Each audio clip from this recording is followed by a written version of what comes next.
All right, we are on the 29th of March, 2024. I have planted 8 plum and pluot trees that were zoned for 8 and 9 and 10. I am in 8B, right on the edge of 9A.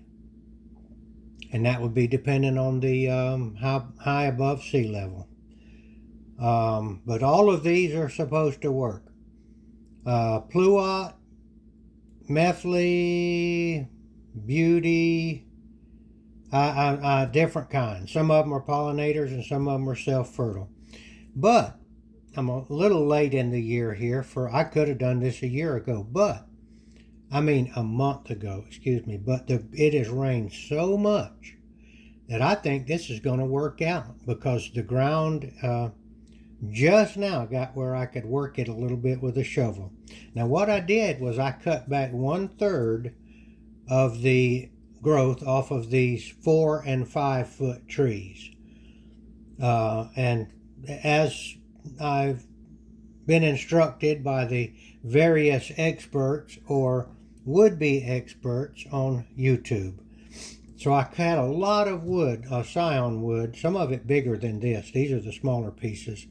So I've cut them down. Here's the others right here. I got some that are big as your little finger. And I am going to now put those in the refrigerator. And I'm going to then attempt to graft onto, I've got a whole bunch of plum, I call them runners, from a plum tree that I planted years ago that is very large, but it sends out shoots under the ground, and I have a lot of them around that tree. Some of them decent size, like this, big as your finger or bigger.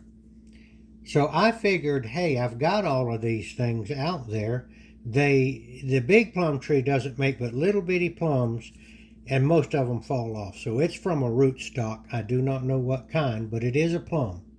So what I'm doing is just what I said. I'm putting these in the refrigerator. I've got labeled plum and pluot. It is not dormant wood.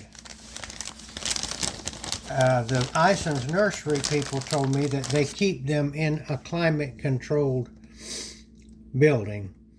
So I think they may be partially dormant.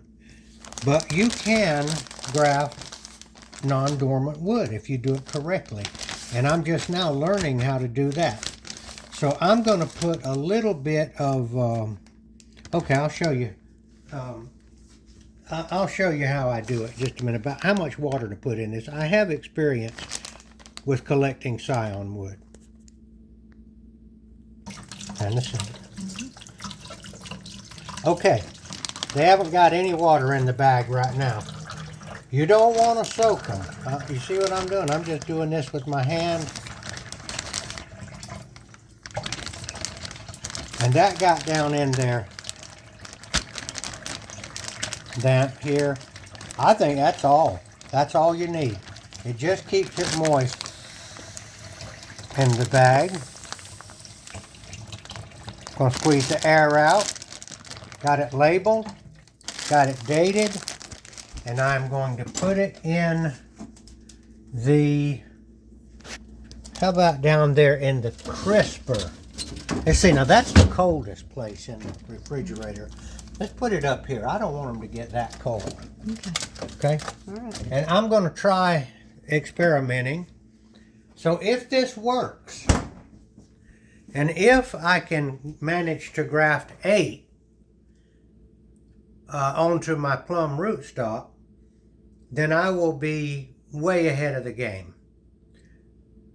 Just an experiment. So it may be, if you buy fruit trees and you know how to graft, and you're cutting the tops of them off like they say to do, you may be throwing away another tree. Okay. So we'll get back to you later.